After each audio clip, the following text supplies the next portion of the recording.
Geocachomaniacs.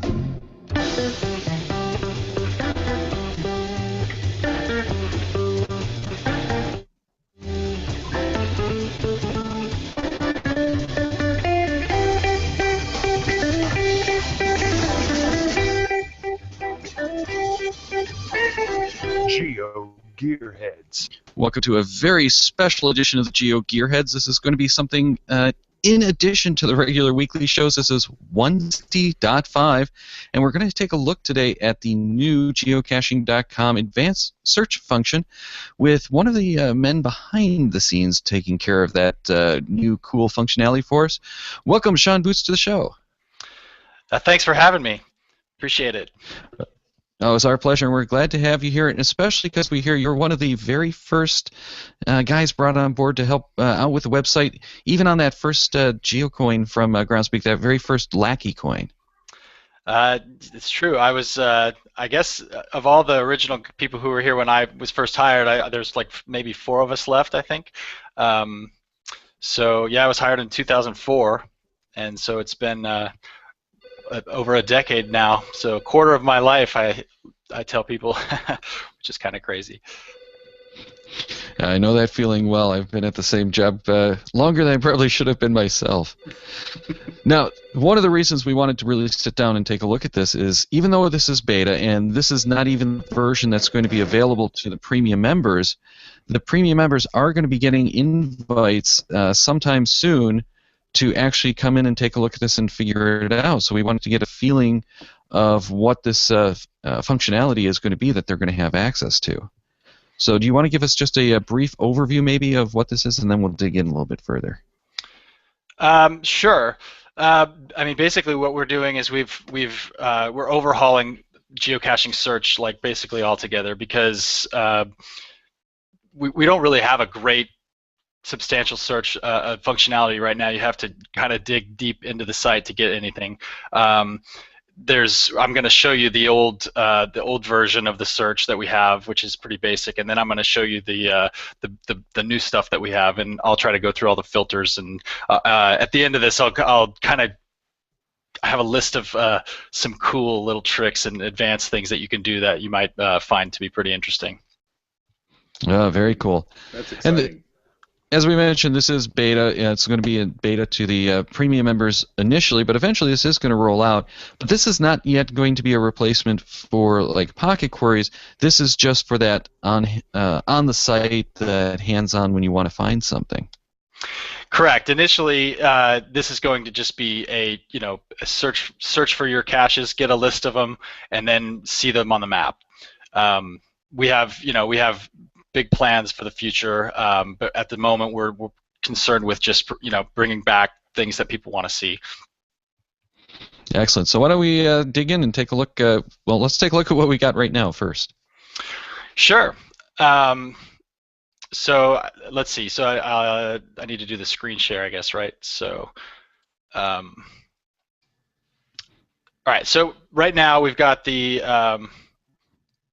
Can you see the screen right now? Did I do that right? No, you're going to want to hit the over at the left side. There's a little green arrow or green box with a white arrow in it. Yes. And then hit that, there we and go. then click the window. There we go.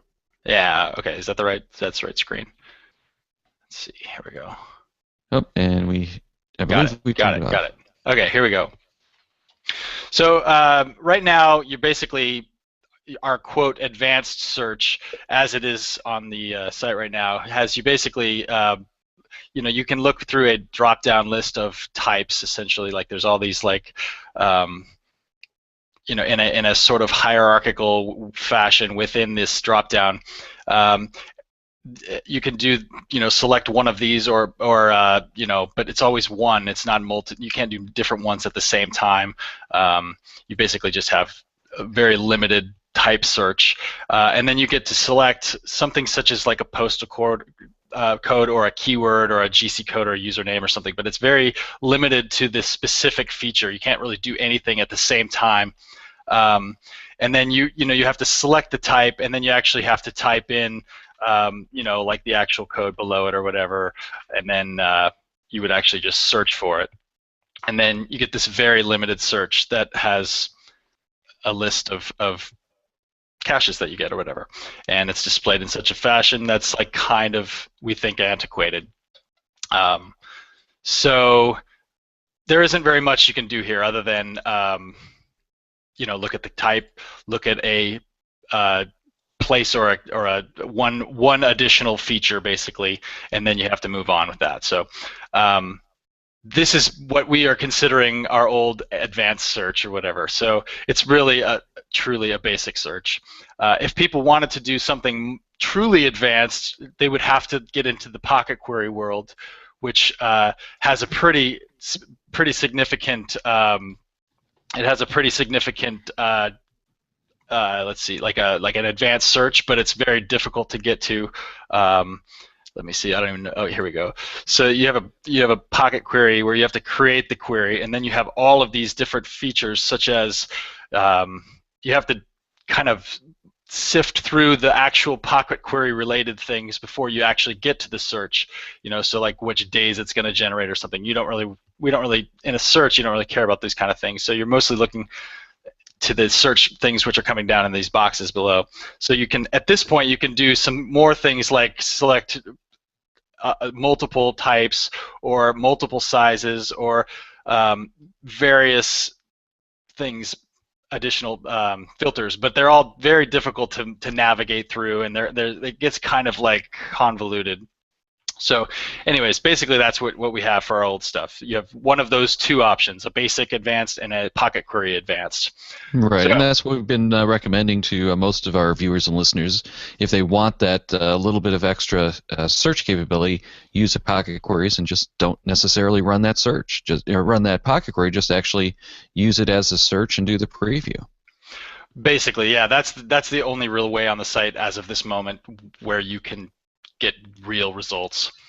So anyways, what we're moving to is a much better, more simple, but also much more useful basic search or whatever, or advanced search, I'm sorry. So we're going to start off with having basically a single line that you can type an origin, which could be either an address or a zip code or a GC code or just a set of coordinates. So I'm typing a set of coordinates, and you could just do any kind of a basic search off of those coordinates, and then it will bring you back a list of results. So you can do all kinds of different things. You can put the city, and then have it do a search based off of that, and it'll show you based on distance from that. You can do it based on a zip code or a landmark, such as Space Needle. Oh, that's nice. Yeah, so you have all these little options, and then it'll show you these things, directly as a result. And so with that, you can filter based on a lot more options down here. We have favorite points, which is a new thing. You can filter by those, so you can see the best. Oh, hey, look at that. We're already right there. But the best, the favorite points are the things that people vote basically as the best caches in the whole.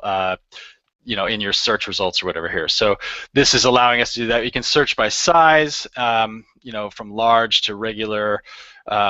One thing to note is that we have kind of like our lists are limitless to, basically they keep on going. You don't have to actually use a paging system at all. So when the search is, in this case it's Space Needle, and there's only 672 results based on this particular filter set. It'll just keep going through all 672 of those results until you get there or whatever, which is really convenient, so you can just keep on finding them, and then you can get back when you're there. So there's all these different options. You can also click on this little guy here, which is to use the present location. So this is like taking a search based on where I am at this very moment, which is pretty cool. And you can see that I'm at geocaching headquarters, and so that found that just pretty nicely. With the most favorite points, by the way. And it has the most favorite points, yes. So that's everybody should take note. Yeah, that's how we do it here, right? So anyways, yeah, so you can do it. You can search by difficulty or sort by difficulty, and you can click it again, and you'll end up with like the highest difficulty. Same thing with terrain. You can say, oh, it's low. This is the easiest one, and then this is the highest one. So you get something evil at the University of Washington. I think there's a reason for that name, right? And then you can actually map the results, and it'll show you on the map the results of your search, and then you can kind of look in at all those. This is where our search that we just did or whatever. So it's pretty nifty. So then you can. So the next thing you can do when you is you can add a filter. And so on the screen we have a whole bunch of filters that will pop up when you click on this Add Filters button below the regular search, which brings up all of the options that you had in your Pocket Query search, but in a much more palatable, easy to look at, makes you feel really good about yourself when you kind of look at it, kind of a thing. Yeah, it does seem a real condensed view that is a lot more user-friendly. And just from the view that you're showing us on screen right here, it looks like it's not going to get you into some of those danger spots that so many caches have run into, where they'll check the includes and does not include checkbox for the same attribute. Right. There are not very many ways you can like mess up this search and get yourself into a place where it just doesn't return results, and then you get frustrated because you don't know what the right combination of parameters is. So this is pretty simple. So we have a tab here that can you can limit it a little bit as well. To make it even more easy. But generally, the easy, more commonly used search parameters are on the left, and then you get a little more complicated as you move to the right or whatever. So, anyways, when you bring your filters in, I'll describe it a little bit here. You have you can limit your search by radius, which is at this moment up to 30 miles, and you can move it up with a little bit of a spinner control, or you can actually type in the radius itself. You can deselect or select all of the different geocache types, and so you can individually choose the types like traditional or multi or mystery or whatever, events, webcams, and then there's just a couple little mini things that make life a little easier when selecting. You've got micros, smalls, regular, larges, others for size. We've got these cool difficulty terrain sliders which allow you to select the low end of difficulty and also the high end. So you can say, I would like I would like to limit my search to easy caches, for example. So difficulty of a 1 or a 2. Or you can say, I would like only difficult ones, like a 4.5 to a 5. And you can do that with both sliders for difficulty and terrain. Go ahead. Can I interrupt for just a second? So Absolutely. If you're looking to fill out a challenge and you need 4.5 cache, can you set the sliders to find just that particular setting? Just to the 4.5s? Yes, you can. So there or 4s, okay. Yeah. So there you go. Okay. Yeah, it's just it's a little. There we go. So you put it on 4.5, and then there's 4.5, and you can do the same thing with the terrain and difficulty. Yeah, that's a. We'll get to that later. I'll have some when I show some cool specific types of searches we'll get to. But yeah, so but you can basically look for any type of difficulty, and then when you're clicking your and finding your results, you can see that it'll come up with those results. Nice. So yeah, the 2.5s to the 4.5. So yeah, so since I just did that search, we can show that the top end is 4.5s. Yeah. So anyhow, so then. The basic things, so that you can also specify a minimum number of favorite points. So let's say you wanted to find like really great caches. Actually, let me clear the filters, which is also a cool feature, by the way. You can clear all the filters and start anew. But let's say I just wanted to find all the caches based on my, so I had selected where I'm located right now, so that we know geocaching has a huge amount. So I could put like 100 favorite points, which is like these epic, amazing super caches, and we can just do that search and find, the minimum favorites is going to be 100 here when we select this here.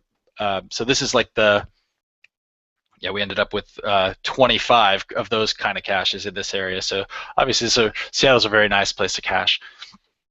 Yes, it is. But yeah, let me note again that this is number one here. Just saying. Anyways, no, just kidding. So anyways, that's another really great feature. It's also got this like cool spinner as well. Another feature that we have is so moving along here, we can I'll look at these radio buttons real quick. There's a list of radio buttons that there's 3 radio buttons per feature basically. So you can look at and see that caches that I've found, for example, and caches that I haven't found, or you can select the all, which means I don't really care. I just want to see caches I found or I haven't found, so it doesn't matter, So if I've let's go see what I've done before, So like I can look at this and find these are all the ones that have smileys for me, I can see that. Oh, look at that, they're all there. And so then, or I haven't found, I should have no smileys because I haven't been there yet. So anyway, so that's just a quick. See, and then you can do. Most people will probably choose I haven't found, I don't own, enabled, and maybe all on the premium basic. So you can look for user membership or whether it's a premium only cache or a basic only cache, or whatever. So those are options, and then you can quickly get the results of that. That's probably the most default setting, I guess, for that. But you can all. It just looks nice when it's all straight like that, right? So gotta have straight lines. Yeah, the OCD people. Mm-hmm. Yeah, so like me, like all of us probably, actually, some degree. So there's also these 2 CAS corrected coordinates and has a personal geocache note are also radio button options, which are for probably more advanced users, and that they may not be readily apparent to brand new users, but I think that people who are particularly into like puzzle caches, mystery caches, will really appreciate these features because they allow you to, check the ones that have actually that you've actually solved but maybe didn't find, or that you've written notes about or whatever. And so when you click on a search that has those, you can see some of them have these little icons that say like have corrected coordinates, or yeah. So like. In this case, these are ones that he's obviously found, but he has a few that haven't been found, right? So. Yeah, and that's a function that previously had not been available, if I remember correctly. You could always, or I shouldn't say always, but you could correct the chords and put the personal notes, but there was no way through the website to find what those were that you had done that to. That's correct. Yeah. So these are the most brand new features that you wouldn't have been able to do in other searches that we had provided. So moving on, we have now improved the keyword search, which is basically no longer just based on the front part of the geocache name. Now it searches the entire word. So you can find things like, apparently somebody looked for Coca-Cola before, but anyways, you could look for just about anything, but like you could just do cache if you wanted to, and it'll find cache in every part of the word. So can't cache without you, a clock cache, hanging cache, or whatever. So I don't know if you wanted to do something like lake or something. You just put in there, and then it'll find Lake Union or Green Lake or bottom of Green Lake or whatever. So yeah. Anyway, so there's things like that. That's one of the features, and then you can do there's based on a user who has found it. So if you're, looking for a person like Mountain. So when you're searching for these, we have a list of users that will actually pop up that match the key terms that you're popping up here. That's so you can nice. sort of see, starting with even the first letter, you can start seeing people that fit with that, and you notice that it fits on not just the front of the word, it actually looks for all of it. So if I was looking for ER23, that actually would pop, mountain biker 23 would pop up. So that's kind of that's a neat little search feature. And you can also you can select multiple users here. So you can do this, and you can do, you can even do your own name.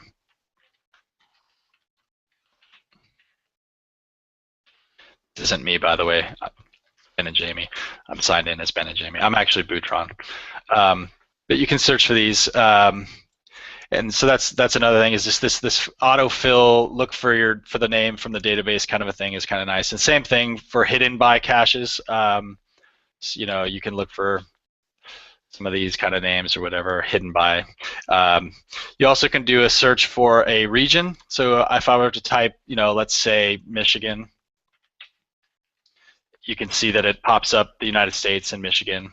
You can type a country like Germany, and it'll find all the states in Germany. You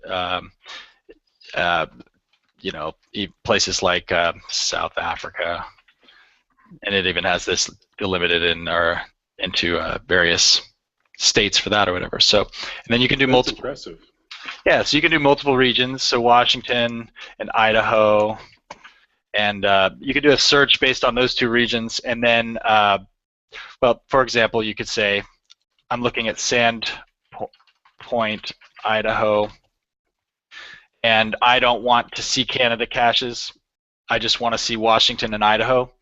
So in Sandpoint's in the Panhandle, so you can look and make sure these two settings would ensure that only the caches that are in the United States come back.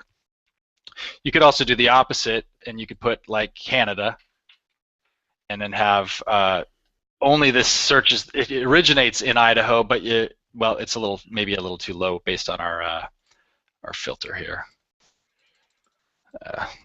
Maybe 30.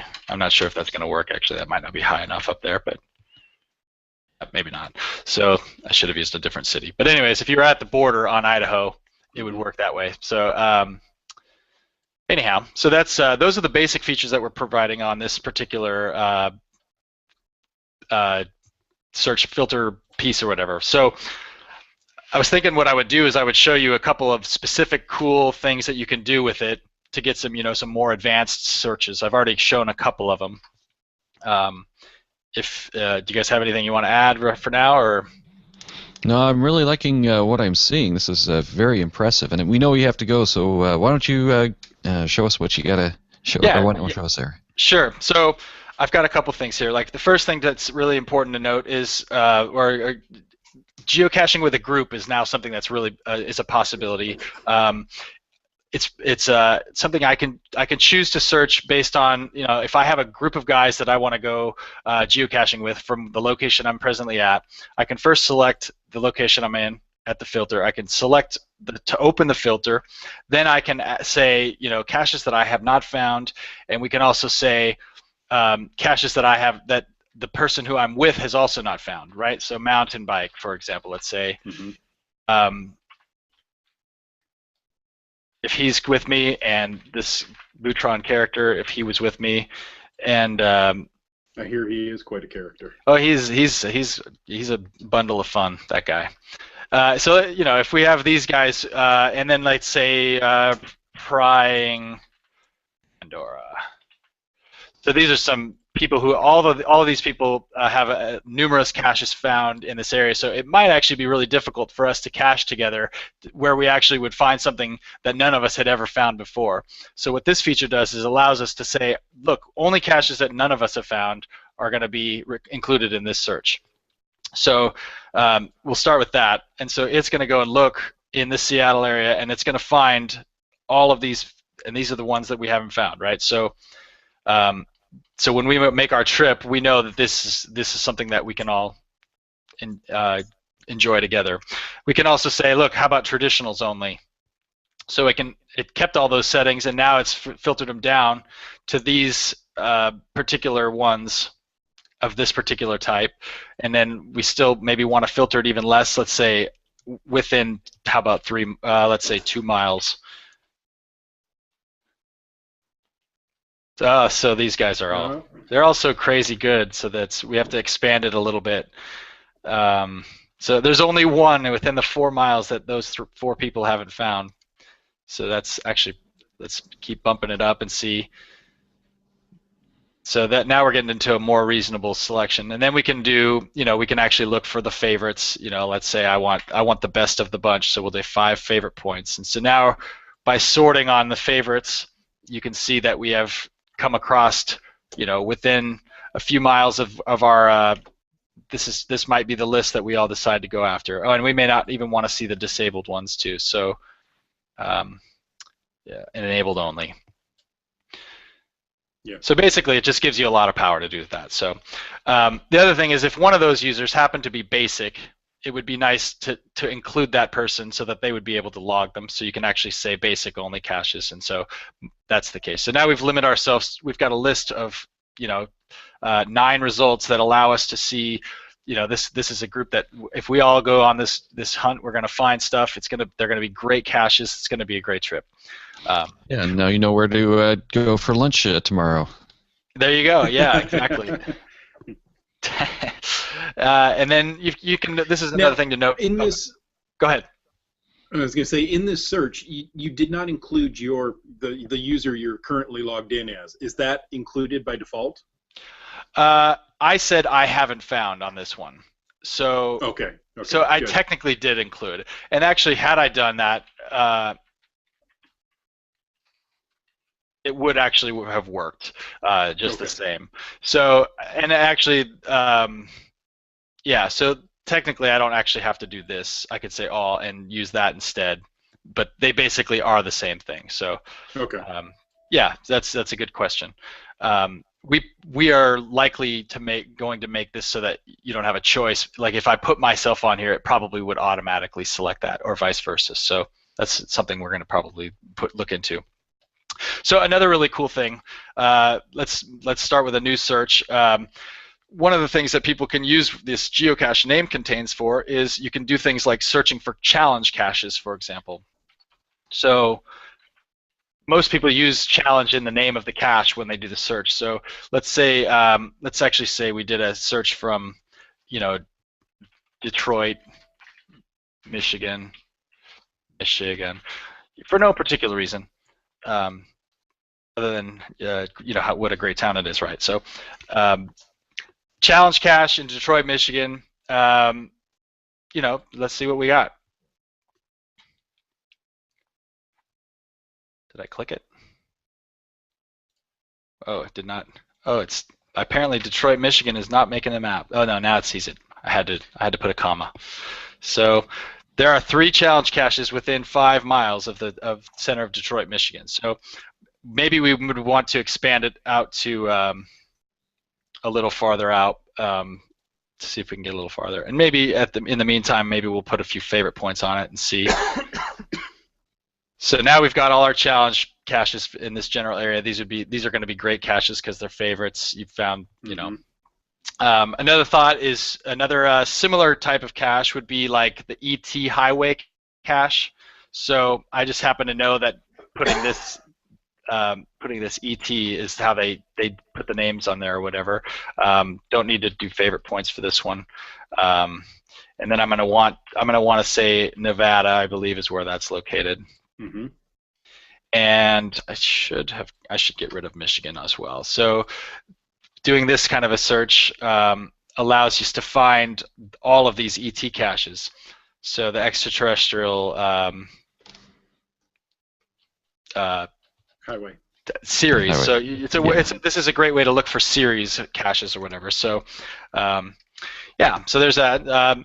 Another option is to find the most favorited caches in a state or a region.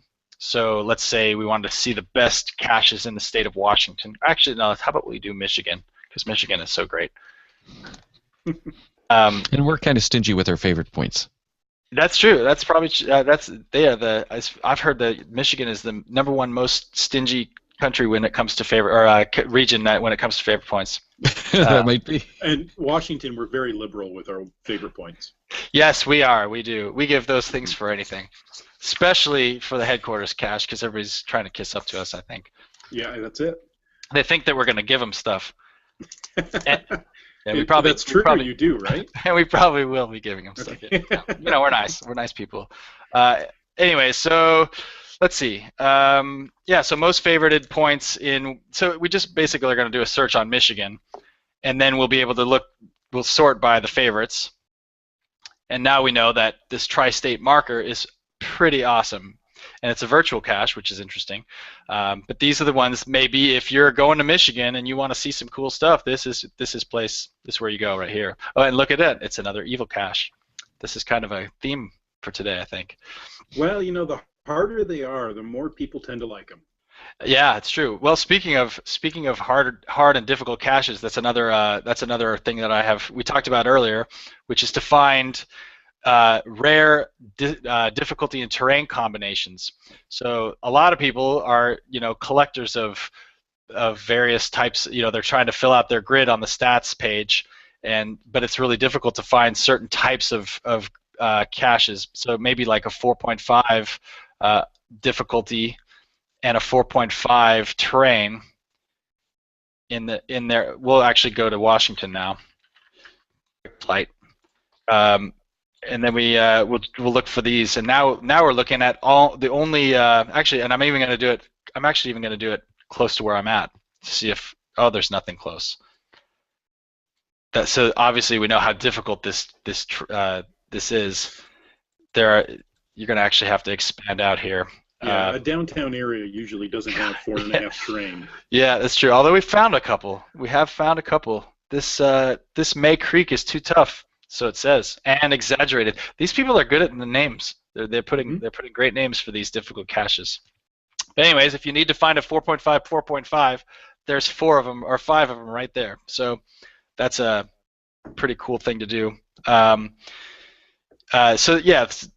Couple last second kinds of things, but you can look for let's see, how do I want to do this? I want to look for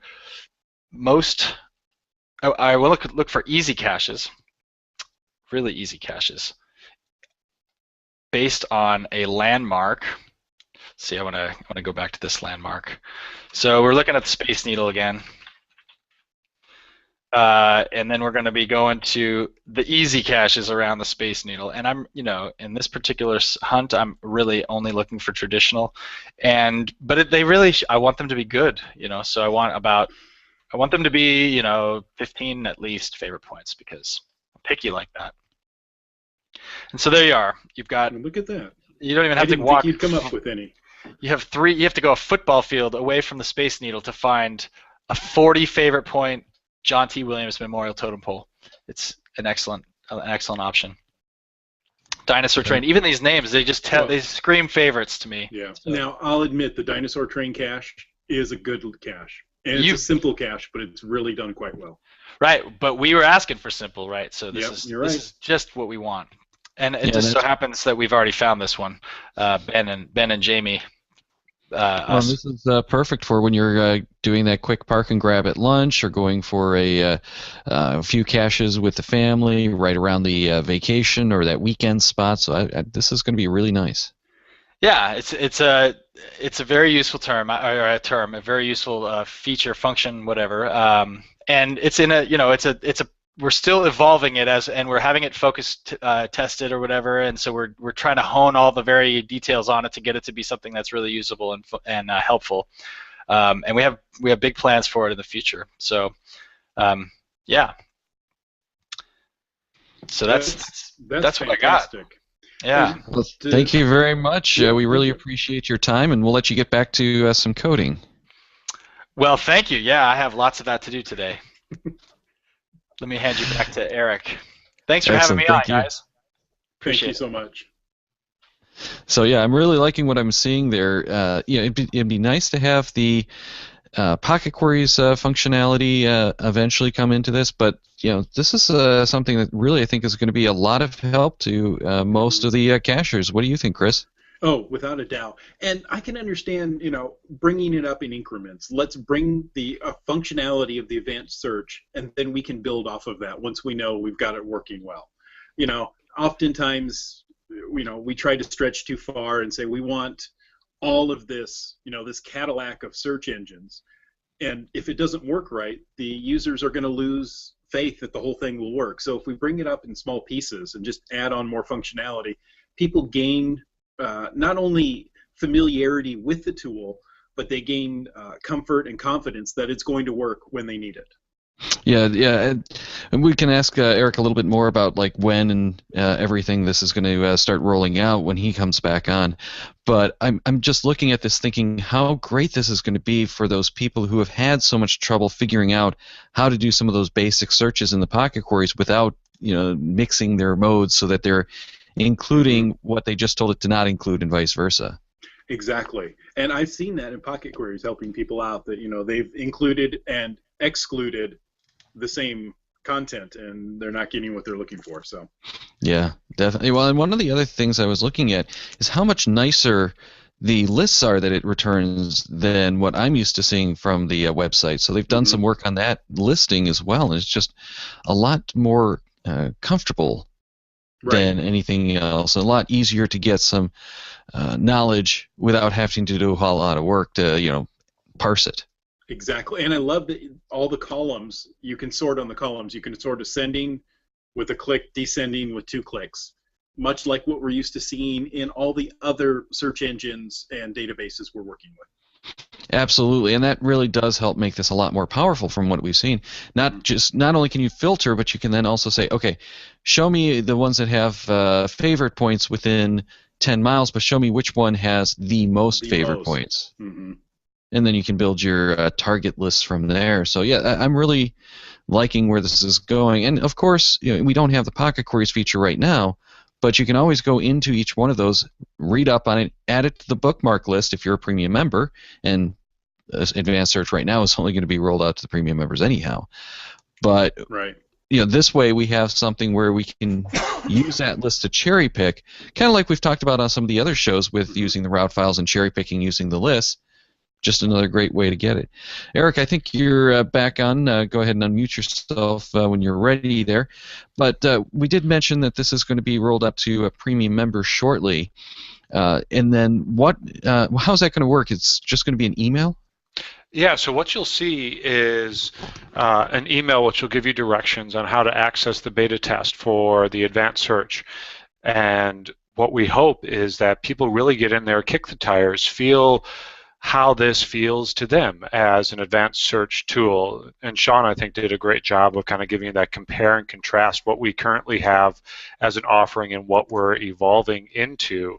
And we talked a little bit before the show, but this is, you have that hunter-gatherer mentality. This is the hunter, the searching for the finding of those caches you want to find tool. So through that lens, how does this work for you as a premium member? And people will receive during the week of the 26th, 27th, an email. So make sure that you're opted into our promotional emails, and you'll receive that email. And we'll also make sure that you receive information for your show and your listeners, information that they can access through your sites.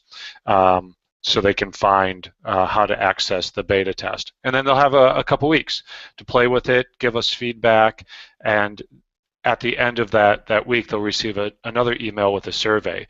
And that's like the primary moment where they're able to if they're interested, to share their thoughts with us about how did this work for them? Where can it be better?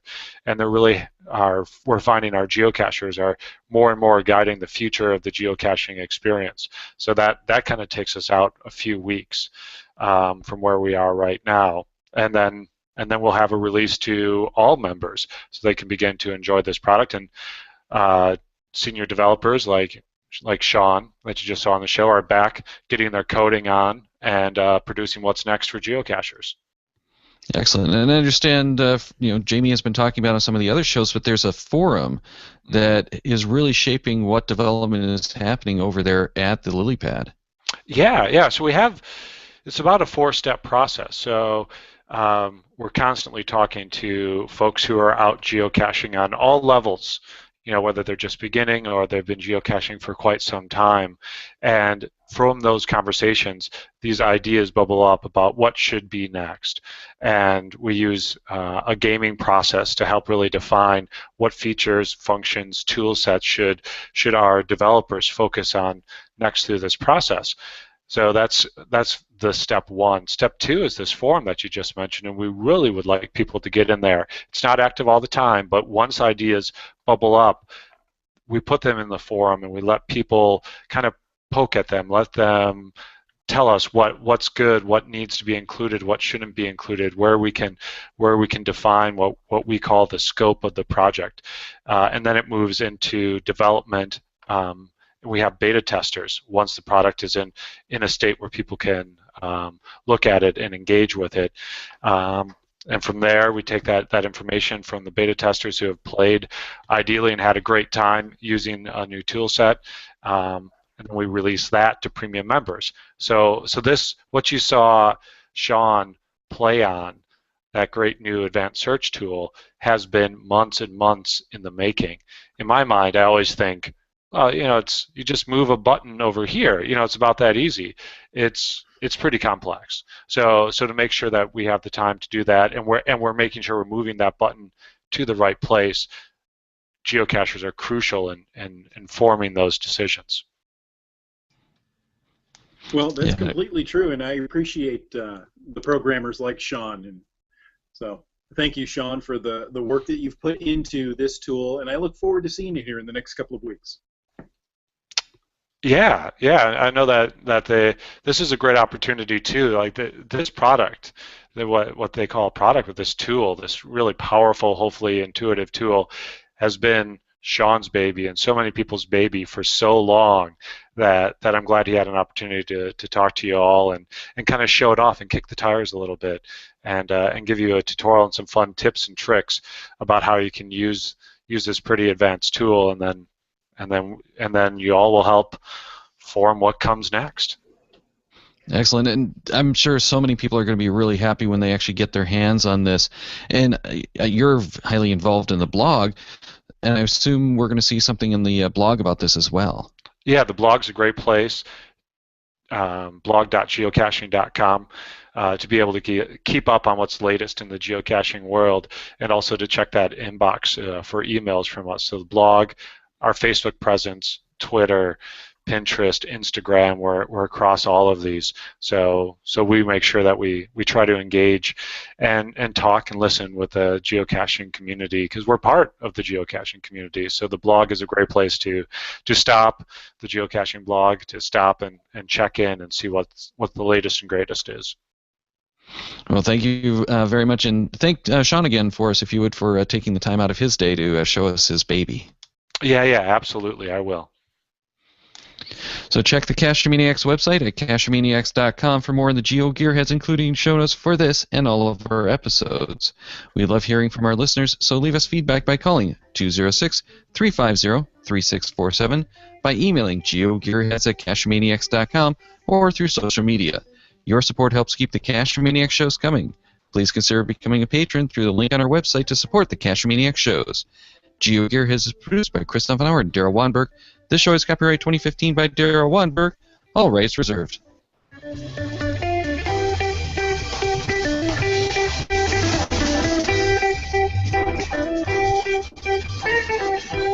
Cache with a Cache Maniac.